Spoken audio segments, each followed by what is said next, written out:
Good afternoon. पिछली video में हमने पढ़ा था कूलाम का नियम। आज की वीडियो में हम लोग देखेंगे ये जो आवेश होते हैं ये आवेश किस तरीके से डिवाइड होते हैं, किस तरीके से बढ़ते हैं, इसी के बारे में हम जानकारी इसमें आज लेने वाले हैं। ठीक है ना।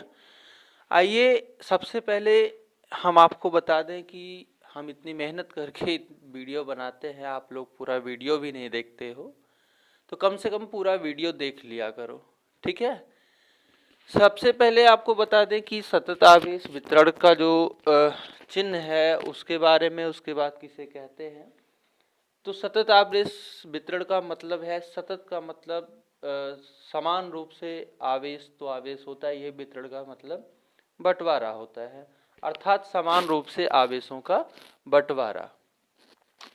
चलिए आपको बताते हैं सबसे पहले रेखीय आवेश वितरण के बारे में। रेखीय आवेश वितरण के बारे में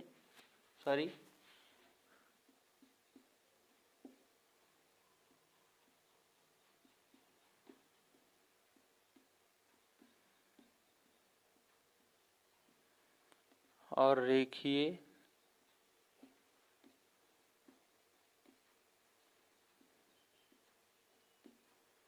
घनत्व। रेखीय आवेश घनत्व को हम लैम्डा से प्रदर्शित करते हैं, और अगर रेखीय आवेश घनत्व की परिभाषा देनी हो तो आप खुद से परिभाषा भी बना सकते हो। रेखीय आवेश घनत्व का मतलब जब एकांक लंबाई में उपस्थित आवेश की जो मात्रा होती है उसे हम रेखीय आवेश घनत्व कहते हैं। उदाहरण के तौर पर अगर कुछ ऐसा कहा जाए कि जैसे हमने 100 आवेश लिए और उन आवेशों को किसी 5 मीटर लंबाई के चालक तार पर छोड़ दिया, तो वो जो आवेश है उस 5 मीटर लंबाई के चालक तार पर समान रूप से फैल जाते हैं। वो आवेश फैल तो जाते हैं लेकिन समान रूप से फैल जाते हैं। तो यहीं से आपसे सवाल पूछा जाता है कि रेखीय आवेश घनत्व किसे कहते हैं। तो आप कह सकते हैं कि रेखीय आवेश घनत्व एकांक लंबाई में उपस्थित आवेश की मात्रा को ही हम रेखीय आवेश घनत्व कहते हैं, जिसे हम लैम्डा से प्रदर्शित करते हैं। अर्थात लैम्डा इज इक्वल टू होता है Q बटा L। ये जहाँ पे ये Q क्या होता है, आवेश की मात्रा, और L क्या होती है, चालक तार की लंबाई होती है, और लैम्डा से रेखीय आवेश घनत्व को प्रदर्शित किया जाता है। यदि हम अल्पांश ले लें आवेश तो dQ हो जाएगा अपान dL इक्वल टू लैम्डा तब भी आएगा, यानी कि जब अल्पांश आवेश तथा अल्पांश लंबाई लेते हैं तब के लिए d का इस्तेमाल करते हैं, बाकी आवेश घनत्व हमारा Q बटा L ही होता है। ठीक है। तो रेखीय आवेश घनत्व किसे कहते हैं कि एकांक लंबाई में उपस्थित आवेश की मात्रा को ही हम रेखीय आवेश घनत्व लैम्डा कहते हैं। एक दूसरा है पृष्ठीय आवेश घनत्व।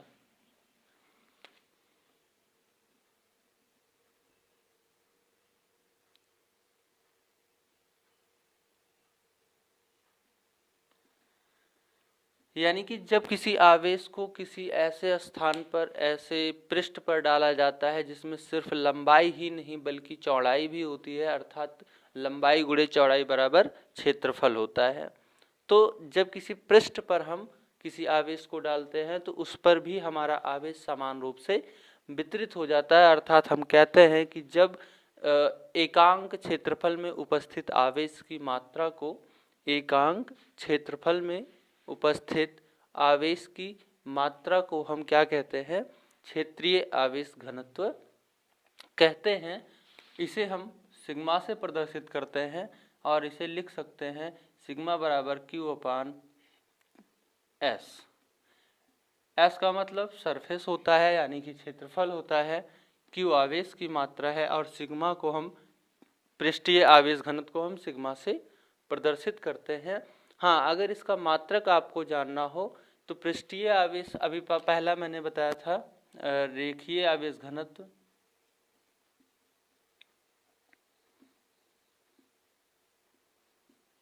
का मात्रक और बीमा दोनों निकाल लेते हैं। रेखीय आवेश घनत्व का फॉर्मूला क्या आया था, lambda is equal to Q upon L. Q कौन है, आवेश, आवेश का मात्रक क्या होता है, कूलाम,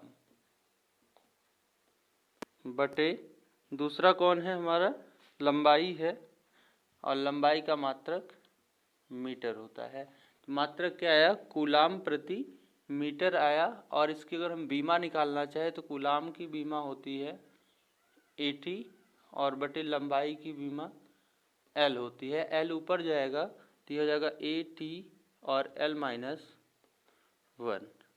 ये हमारे रेखीय आवेश घनत्व की बीमा है और ये हमारा मात्रक होता है, ठीक है ना। दूसरा है हमारा पृष्ठीय आवेश घनत्व। मैंने कहा एकांक क्षेत्रफल में उपस्थित आवेश की मात्रा को क्या कहते हैं, पृष्ठीय आवेश घनत्व कहते हैं। इसका अगर मात्रक और इसकी बीमा निकालें तो क्यों, कूलाम आवेश होता है, कूलाम मात्रक होता है इसका, बटे सरफेस यानी कि क्षेत्रफल, क्षेत्रफल का मात्रक क्या होता है, वर्ग मीटर होता है। तो मात्रक क्या निकल के आया, कूलाम प्रति वर्ग मीटर होता है। बीमा भी निकाल सकते हैं, कूलाम की बीमा होती है 80 और वर्ग मीटर यानी कि लंबाई को 2 बार लिया गया है, L2 हो जाएगा। L2 ऊपर जाएगा, ये हो जाएगा आपका ATL माइनस 2, क्योंकि ऊपर जाने पर घात चेंज हो जाती है, पॉजिटिव रहती है तो नेगेटिव, नेगेटिव रहती है तो पॉजिटिव हो जाती है। ये हमारे पृष्ठीय आवेश घनत्व की का मात्रक और बीमा हो जाता है। एक तीसरा है आपका आयतन आवेश घनत्व। आइए उसके बारे में भी जान लेते हैं। इन सब की हमें ज़रूरत आगे पड़ेगी, इसीलिए आपको बताया जा रहा है। चलिए भाई देख लेते हैं आयतन आवेश घनत्व, ठीक है। इसे हम किससे, रो से प्रदर्शित करते हैं और कह सकते हैं कि एकांक आयतन में उपस्थित आवेश की मात्रा, यानी कि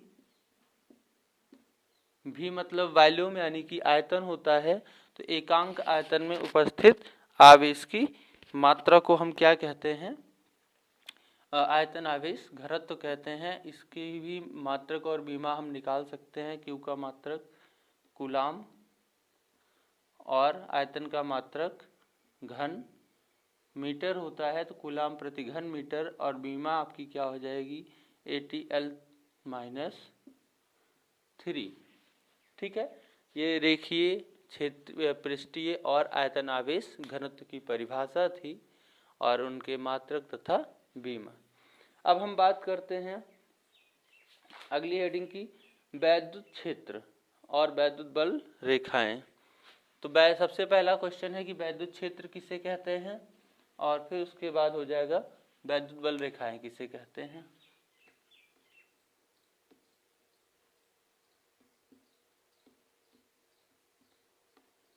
वैद्युत क्षेत्र बहुत आसान सी परिभाषा है वैद्युत क्षेत्र की, शायद आपको याद भी होगा, है ना। तो इसकी परिभाषा कितने लोगों को याद है, अगर याद है तो आप कमेंट जरूर करिएगा। मैं आपको बता देता हूँ, किसी भी आवेश के चारों तरफ का वह क्षेत्र जहाँ पर कोई परीक्षण आवेश, किसी भी आवेश के चारों तरफ का वह क्षेत्र जहाँ पर कोई परीक्षण आवेश आकर्षण या प्रतिकर्षण बल का अनुभव करता है, उसी क्षेत्र को ही हम वैद्युत क्षेत्र कहते हैं।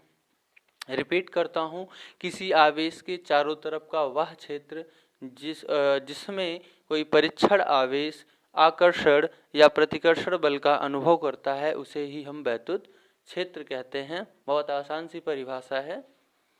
यानी कि अगर हमने ये कोई आवेश ले लिया, तो ये अगर आवेश है तो इसके चारों तरफ एक ऐसा निश्चित क्षेत्र होगा जहाँ पर हम कोई अगर परीक्षण आवेश लेकर जाएंगे, तो अगर ये प्लस होगा तो प्रतिकर्षण बल, और अगर ये माइनस होगा तो आकर्षण बल इस पर आरोपित करेगा, ठीक है ना। तो किसी भी आवेश का वह क्षेत्र जिसमें कोई परीक्षण आवेश, हमने एक परीक्षण आवेश लिया, जो परीक्षण आवेश है उसके क्षेत्र में जाते ही वो आकर्षण या प्रतिकर्षण बल का अनुभव करना शुरू कर देगा। जैसे हम कोई चुंबक लेते हैं और एक चुंबक रख देते हैं, तो दूसरे चुंबक से जब उसको नज़दीक ले जाते हैं तो जैसे जैसे जो हम ले जाते हैं, जैसे जैसे वो पहले वाले के क्षेत्र में आता है, वैसे वैसे आकर्षण या प्रतिकर्षण बल बढ़ना शुरू हो जाता है। जहाँ से आकर्षण या प्रतिकर्षण बल लगना शुरू हो जाता है उसी को हम क्या कहते हैं, चुंबकीय क्षेत्र। तो यहाँ पे वैद्युत क्षेत्र की बात हो रही है, तो आवेश के चारों तरफ का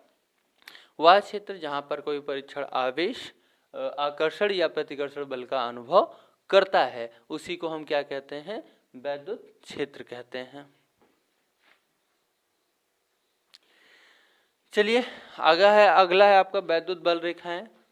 तो बहुत आसान सी परिभाषा है, आप कह सकते हैं वैद्युत बल रेखाएं लिख देते हैं।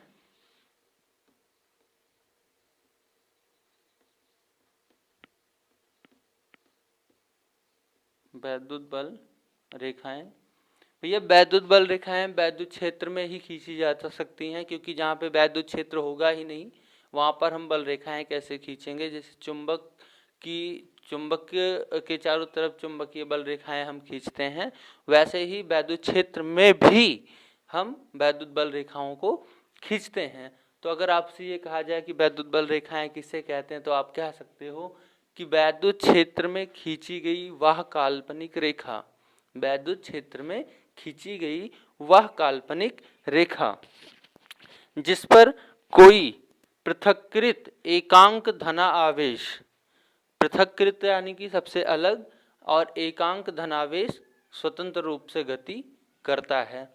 फिर से आप सुनिएगा, वैद्युत बल रेखा वैद्युत क्षेत्र में खींची गई वह काल्पनिक रेखा होती है जिस पर एक पृथक्कृत एकांक धनावेश हमेशा क्या करता रहता है, गति करता रहता है। उसी को हम क्या कहते हैं, वैद्युत बल रेखा कहते हैं। रिपीट करता हूँ, बहुत आसान सी परिभाषा है, सुनिएगा अच्छे से। क्या है परिभाषा कि वैद्युत क्षेत्र में खींची गई वह काल्पनिक, और एक चीज कह सकते हैं निष्कोण, यानी कि उसमें कोई कोण नहीं होता है, ये कुछ ऐसे वक्राकार होती हैं ऐसे, ठीक है ना। तो वैद्युत क्षेत्र में खींची गई वह काल्पनिक निष्कोण रेखा जिस पर एकांक धनावेश स्वतंत्र रूप से गति करता रहता है, उसी को हम क्या कहते हैं, वैद्युत बल रेखा कहते हैं। ठीक है, इसकी कुछ प्रॉपर्टीज होती हैं कि दो वैद्युत बल रेखाएं एक दूसरे को क्रॉस नहीं कर सकती हैं, यानी कि काट नहीं सकती हैं। और एक प्रॉपर्टी ये होती है कि अगर हम किसी बिंदु पर, जो हमने वक्र खींच रखा है, अगर इसके किसी भी बिंदु पर एक स्पर्श रेखा खींच दें तो वो स्पर्श रेखा उस बिंदु पर उपस्थित धनावेश पर लगने वाले बल की दिशा को भी बताता है।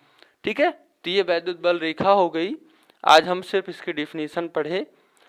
हम आपको अगली वीडियो में वैद्युत क्षेत्र की तीव्रता और इससे संबंधित जो मुख्य क्या बोलते हैं वो डेरिवेशन है, इनको बताएंगे। तब तक के लिए आपको बता दें, यदि आप चैनल पर नए हैं तो चैनल को सब्सक्राइब कर लें, लाइक कर लें, शेयर कर लें, ताकि आपको अब एकदम धुआंधार लगातार वीडियो मिलती रहे। तब तक के लिए बहुत बहुत धन्यवाद।